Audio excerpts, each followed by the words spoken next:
9.35 crores ఇది ఒక రిలేషన్షిప్లో ఇన్వాల్వ్ అయిన మనీ. వారం క్రితం నమోదైంది ఈ కేసు, ఇప్పుడు వెలుగులోకి వచ్చింది.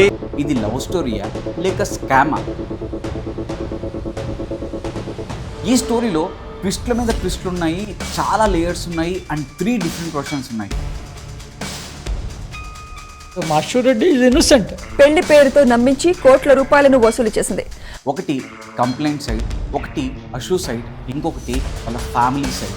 సో ఇది చిన్న కథ కాదు భయ్య, చాలా పెద్ద స్టోరీ. అన్ని డీటెయిల్గా తెలుసుకుందాము. Agent Vamsi reporting.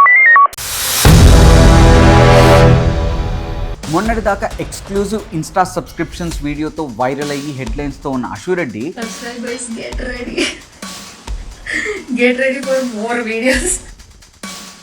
నిన్నటి నుండి ఒక వార్తతో ఫుల్ ఆన్ ఎటు చూసిన సోషల్ మీడియాలో ట్రెండ్ అవుతోంది. ధర్మేంద్ర అనే సాఫ్ట్వేర్ ఇంజనీర్ని పెళ్లి చేసుకుంటానని చెప్పి 9.35 crores తన దగ్గర తీసుకుని మోసం చేసి ఇప్పుడు ఇవ్వమంటే ఇవ్వట్లేదు అని వాళ్ళ ఫాదర్ కంప్లైంట్ ఇచ్చాడు. సో ఆ వార్తతో ఫుల్ వైరల్ అవుతుంది. ధర్మేంద్ర సైడ్ స్టోరీ ఏంటి, అశురెడ్డి స్టోరీ ఏంటి అండ్ అశురెడ్డి వాళ్ళ ఫాదర్ చెప్తుంది ఏంటి, ఏది నిజం, మనం ఈ వీడియోలో బ్రేక్ డౌన్ చేస్తాం. సో ఫస్ట్లీ కంప్లైంట్ ప్రకారం వీళ్ళ స్టోరీ ఏంటంటే 2018 నుంచి అశురెడ్డి అండ్ ధర్మేంద్ర లవ్లో ఉన్నారు, రిలేషన్షిప్లో ఉన్నారు అండ్ వాళ్ళిద్దరు కొలీగ్స్ అని. అండ్ అశురెడ్డి ఏమో ధర్మేంద్రని నేను పెళ్లి చేసుకుంటా అని చెప్పారు కాబట్టి ధర్మేంద్ర బిలీవ్ చేసి అశురెడ్డి ఎంత కావాలంటే అంత డబ్బులు ఇచ్చాడని చెప్పి కంప్లైంట్లో ఉంది.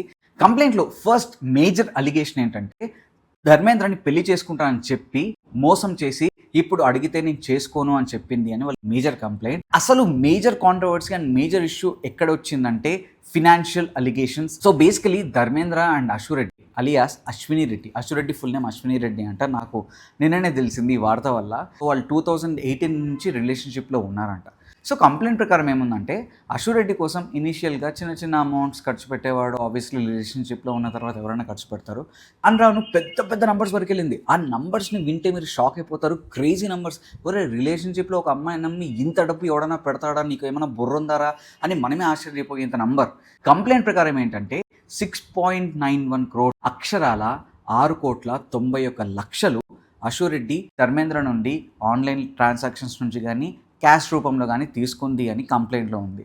గోల్డ్ కోసమని, ఫ్లైట్స్ కోసమని, లగ్జరీ కార్స్ కోసమని, షాపింగ్ కోసమని 1.5 crores తన కొడుకు ద్వారా అశురెడ్డి ఖర్చు పెట్టించింది అని సత్యనారాయణ మూర్తి గారు కంప్లైంట్లో రాశారు. ఇంకా ఏం మెన్షన్ చేశారంటే అశురెడ్డి నాకు ఉండడానికి ఒక ఇల్లు కావాలి, ఒక ఫ్లాట్ కావాలి, ఒక విల్లా కావాలి అంటే ధర్మేంద్ర ఎలాగో తనను పెళ్లి చేసుకుంటాడు కాబట్టి ఒక విల్లా ఉండాలి అని చెప్పి తన పేరు మీద 3 crores అడ్వాన్స్ అమౌంట్ ఇచ్చాడంట. సో ఒక విల్లా కూడా తన పేరు మీద రిజిస్టర్ చేయించుకుందంట అశురెడ్డి.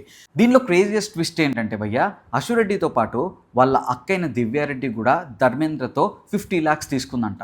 సో ఇవన్నీ కలిపితే 9.35 crores అని ఒకళ్ళు అంటున్నారు. 9.8 crores వర్త్ అమౌంట్ ధర్మేంద్ర దగ్గర నుంచి తీసుకొని మోసం చేసింది అని కంప్లైంట్లో వాళ్ళేమో చెప్తున్నారు. స్టోరీ అయిపోయింది అనుకున్నారా? ఇక్కడే మొదలైంది. మీకు ఇప్పుడు ఒక డౌట్ రావచ్చు, అంతలా ఎవడన్నా గుడ్డిగా నమ్ముతాడా ప్రేమలో?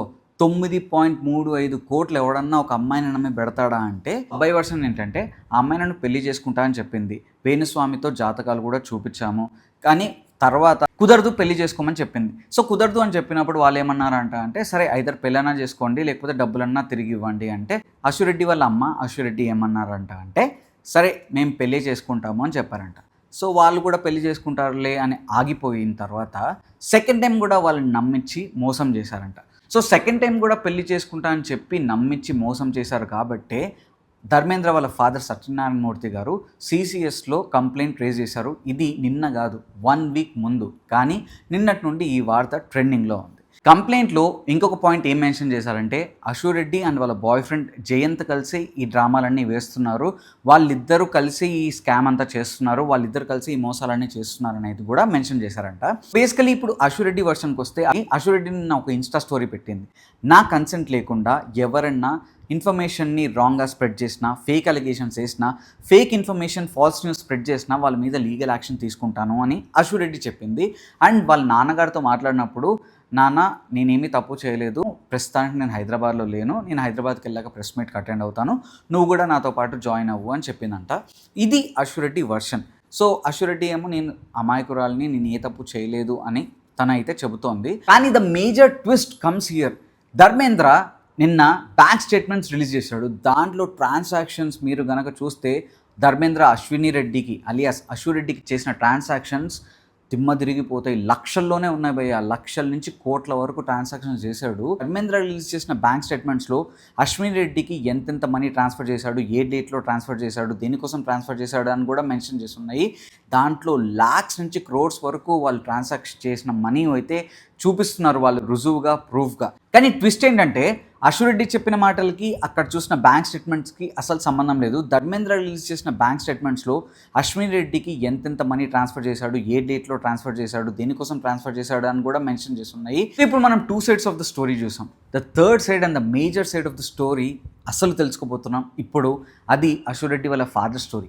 ఈరోజు అశ్విరెడ్డి వాళ్ళ ఫాదర్ రెస్పాండ్ అయ్యారు ఈ ఇష్యూ మీద. వాళ్ళెవరో నాకు తెలియదు. 2021లో మా అమ్మాయికి సంబంధం వచ్చింది. మా అమ్మాయి అప్పుడు లండన్లో జాబ్ చేస్తుంది. She is highly qualified and highly educated. 2021లో ఒక ఫోన్ కాల్ వచ్చిందండి. ఇలాగ మేము సత్యనారాయణమూర్తి గారండి కాకినాడ నుంచి మాట్లాడుతున్నాం.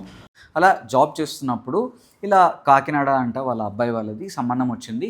2021లో మీ అమ్మాయిని పెళ్లి చేసుకుంటామని చెప్తే నేను బ్యాక్గ్రౌండ్ వెరిఫికేషన్ చేయించాను. మీకు ఎలా తెలిసిన అడిగామండి. అడిగితే పాపన బాబు కొలీగ్స్ అండి అబ్రాడ్లో.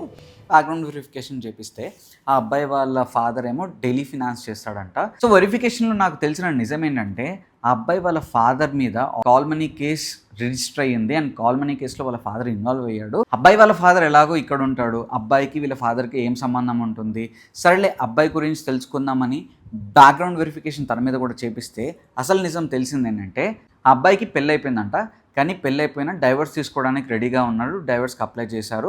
ఆ కేసు కోర్టులో నడుస్తుందని అయితే నాకు నిజం తెలిసింది. నిజం తెలిసాక నేనేం చేశానంటే ఇది అయ్యే సంబంధం కాదు అని వాళ్ళని హోల్డ్లో పెట్టాను. కావాలని డిలే చేశాను. అట్లీస్ట్ ఆ డిలే వల్ల వాళ్ళైనా తెలుసుకుంటారులే, వాళ్ళకి ఇంట్రెస్ట్ లేదు అని. బట్ వాళ్ళు వెంట పడుతూనే ఉన్నారు. నేను అయితే మాట్లాడడం మానేశాను. 2023లో కూడా మా ఆవిడ మళ్ళీ నా దగ్గరికి ఈ సంబంధం తీసుకొచ్చింది. ఆ అబ్బాయి మంచోడంట అని రికమెండ్ చేసింది. నేనైతే ససేమిరా వద్దన్నాను. దీనికి మెయిన్ కారణం ఏంటంటే అశ్విరెడ్డి వాళ్ళ అమ్మ.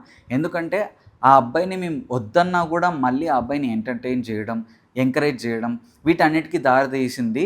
సో వాళ్ళ అమ్మదే తప్పు. నాన్న ఇంకోటి ఏమన్నారంటే Ashwireddy is innocent, she is highly qualified. చిన్నప్పటి నుంచి వాళ్ళ స్కూల్లో టాపర్గా ఉండేది అండ్ ఏదో ఒక మొమెంట్ తీసుకొచ్చేది. Master is innocent. ఇప్పటికే నేను చెప్తున్నాను sir, innocent. She doesn't know anything. అబ్రాడ్లో కూడా చాలా మంచి జాబ్ చేస్తుండేది. కానీ తనకు యాక్టింగ్ అంటే ఇంట్రెస్ట్, ప్యాషన్. సో యాక్టింగ్కి వెళ్తా అన్నప్పుడు నేనైతే ఆ ఇండస్ట్రీకి డెడ్ అగేన్స్ట్. నాకు అయితే ఫిలిం ఇండస్ట్రీ అసలు నచ్చదు. మాది ఆర్థోడాక్స్ ఫ్యామిలీ. వాళ్ళమ్మ కంప్లీట్గా ఇంట్రెస్ట్ చూపించి నువ్వు ఒక శ్రీదేవి అయిపోతావు అని జాతకాలు చూపించి ఆస్ట్రాలజీలో ఉందంట. అలా తన మైండ్లో ఆ రాంగ్ ఇన్ఫ్లుయెన్స్ చేసి అవుతావు ఇది అవుతావు అని జాతకాలు చూపించి తనని ఈ ఫీల్డ్లో తీసుకొచ్చింది. సో బేసికలీ 2015 నుంచి వాళ్ళు హైదరాబాద్లో ఉంటున్నారు. నేనైతే నా హోమ్ టౌన్లో ఉంటున్నాను. అయితే అశ్విరెడ్డి వాళ్ళ అమ్మతో మాట్లాడట్లేదు. నేను వెల్ ఆఫ్ ఫ్యామిలీ, సో నా మీద నేను డిపెండ్ అవుతున్నాను, వాళ్ళ మీద డిపెండ్ అవ్వట్లేదు.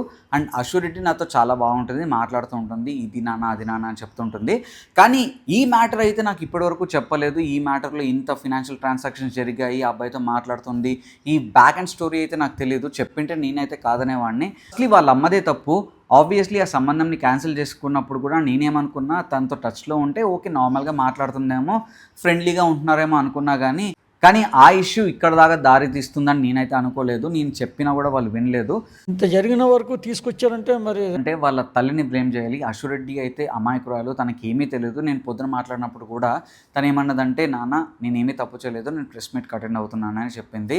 సో అలిగేషన్స్ ఏముందండి, ఎవరైనా వేస్తారు, వాళ్ళు వేశారు, ఓకే ఫ్యాక్ట్స్ ప్రూవ్ చేసుకున్నప్పుడే మాట్లాడుకుందాము అంటే అక్కడ రిపోర్టర్ అడుగుతాడు వేణుస్వామితో జాతకాలు కూడా చూపించారంట అంటే ఏమో నేను కూడా మీలా నేను న్యూస్లో చూశాను, నేను కాంటాక్ట్లో లేను, బట్ అది ఎంతవరకు నిజమో నాకైతే తెలీదు. కానీ నేనైతే అప్పుడే వద్దన్నాను, అసలు నాకు ఇంట్రెస్టే లేదు, అబ్బాయికి పెళ్ళి డైవర్స్ అయింది అని చెప్పి. వెంకటకృష్ణారెడ్డి గారు అదే అశ్విరెడ్డి వాళ్ళ ఫాదర్ని రిపోర్టర్ ఇంకో క్వశ్చన్ అడుగుతాడు. అదేంటంటే అశ్విరెడ్డి వాళ్ళ అక్క దివ్యారెడ్డికి కూడా 50 lakhs ట్రాన్స్ఫర్ చేశారంట. అంటే దివ్యారెడ్డి ఈజ్ హైలీ ఎడ్యుకేటెడ్, తనకి మంచి జాబ్ ఉంది అండ్ మంచి ప్రాపర్టీస్ ఉన్నాయి. నాకు తెలిసి ఇవన్నీ ఫేక్ అలిగేషన్స్, ఎందుకంటే తనకి వీళ్ళ దగ్గర డబ్బులు తీసుకోవాల్సిన అవసరం అయితే రాదనే అనుకుంటున్నాను. ఇవన్నీ కోర్టులో మనం ప్రూవ్ చేసుకుందాము. అలిగేషన్స్ ఎన్నైనా వేయచ్చు, మీరు నా మీద వేయచ్చు, నేను మీ మీద కూడా వేయచ్చు. So let the facts decide చేస్తాయి ఎవరు కరెక్ట్ ఎవరు రాంగ్ అన్నది అని చెప్పారు. సో ఇవి భయ్యా ఈ స్టోరీలో 3 versions. అశ్విరెడ్డి ఏమో నేను ఇన్నోసెంట్, అమాయకురాలు, నేనేమి డబ్బులు తీసుకోలేదు, నా మీద ఫాల్స్ అలిగేషన్స్ కానీ ఫాల్స్ న్యూస్ కానీ స్ప్రెడ్ చేస్తే లీగల్ యాక్షన్ తీసుకుంటాను, నేను అమాయకురాలు అన్నట్టు అశ్వరెడ్డి చెబుతుంటే అండ్ ప్రెస్ మీట్తో అన్ని ఆన్సర్స్ మీకు చెప్తాను అని వాళ్ళ నాన్నతో చెప్పింది కాబట్టి ఆ ప్రెస్ మీట్ కోసం వెయిట్ చేద్దాం. అండ్ అశ్వరెడ్డి వాళ్ళ నాన్న కూడా వాళ్ళ అమ్మని బ్లేమ్ చేస్తున్నాడు అండ్ అబ్బాయితో కాంటాక్ట్లో ఉన్నట్టు తెలిసి ఇక్కడ దాకా వస్తుందని తనకైతే తెలియదు. బట్ అశ్వరెడ్డి ఈజ్ ఇన్నోసెంట్ అని వాళ్ళ ఫాదర్ కూడా చెప్తున్నాడు వెంకటకృష్ణారెడ్డి గారు. కంప్లైంట్ ప్రకారం సత్యనారాయణ మూర్తి గారు అండ్ ధర్మేంద్ర వర్షన్ ఏంటి అంటే డబ్బులు తీసుకొని మోసం చేసింది, పెళ్లి చేసుకుంటా అని చెప్పి నమ్మించి మోసం చేసింది, మమ్మల్ని చీట్ చేసింది, మాకు న్యాయం కావాలి అని వాళ్ళు కంప్లైంట్ రేస్ చేశారు. ఆడియన్స్ వర్షన్ ఏంటంటే అంత డబ్బు ఒక అమ్మాయి మీద ఎలా పెట్టగలిగావు, ఎంత పెళ్లి చేసుకుంటా అని చెప్పినా కూడా నీకంటూ బుద్ధి ఉండాలి కదా, నీకంటూ కనీసం కామన్ సెన్స్ ఉండాలి కదా, అట్లీస్ట్ ఎవడో నిషానియో అన్ఎడ్యుకేటెడ్ పర్సన్ ఇలా చేస్తే ఏదైనా అర్థం చేసుకోవచ్చు. సాఫ్ట్వేర్ ఇంజనీర్ అయ్యుండి అబ్రాడ్లో ఇంత మంచి జాబ్ చేసుకుని నువ్వు అసలు ఎలా నమ్మి పెట్టావు భయ్యా ఆ అమ్మాయి మీద డబ్బులు, మాకైతే అర్థం కావట్లేదు, ఒకసారి నీ ఫేస్ చూపించావా అని చాలామంది సోషల్ మీడియాలో ధర్మేంద్రని ట్రాల్ చేస్తున్నారు, ఆ క్వశ్చన్ అడుగుతున్నారు. ఇప్పటి వరకు బయటకు వచ్చిన న్యూస్లో అన్ని అలిగేషన్స్ మాత్రమే, ఏవి నిజమని ప్రూవ్ అవ్వలేదు.